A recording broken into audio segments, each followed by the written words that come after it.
আমরা গুনাহগার আল্লাহ ডাকি বারে বার, তুমি দয়া না করিলে দয়া পাবো কার।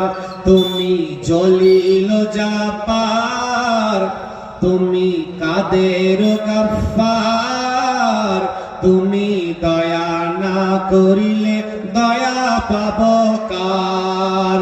তুমি দয়া না করিলে দয়া পাবো কার। আমাদের সকলের আর প্রার্থনা, আমাদের সকলের মনের আরজু, আমাদের সকলের মনের একটাই কথা, হে রব্বুল আলামিন দয়াময় আল্লাহ, আপনি ছাড়া আমাদের কেউ নাই, আপনি ছাড়া আমাদের কেউ নাই।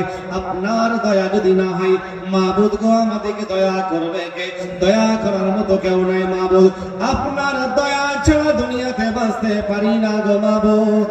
ও আল্লাহ, আপনি আমাদেরকে দয়া করুন গো আল্লাহ, আপনি আমাদের জন্য দয়া করুন। সেই জন্য কবিতার ভাষাতে লিখলো, তুমি জলিল জাব্বার, তুমি কাদের গফফার, তুমি দয়া না করিলে দয়া পাবো কার। জোরে বলুন।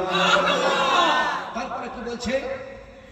মা বাবাকে তোমরা কেহ ভুলে যেও না, মা বাবাকে তোমরা কেহ কষ্ট দিও না।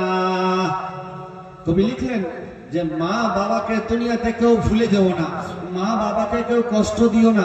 আল্লাহর কোরআন বলেছে, হাফেজ সাহেব বসে আছেন, ওয়াবিল ওয়ালিদাইনি ইহসানা, বাম্মায়ের প্রতি ইহসান করো, বাম্মাকে সম্মান করো, বাম্মাকে ভালোবাসো। আল্লাহর কোরআন বলেছে, আমি বলিনি, কোন কবিতা কবি লিখেনি। সেজন্য বলছে মা বাবাকে তোমরা কেহ ভুলে যেও না, মা বাবাকে তোমরা কেহ কষ্ট দিও না।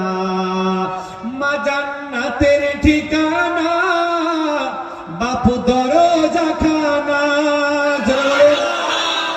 আল্লাহ রাব্বুল আলামিন মায়ের কদম করে ছেলের জন্য জান্নাত দিয়েছে। যারা বলুন সুবহানাল্লাহ।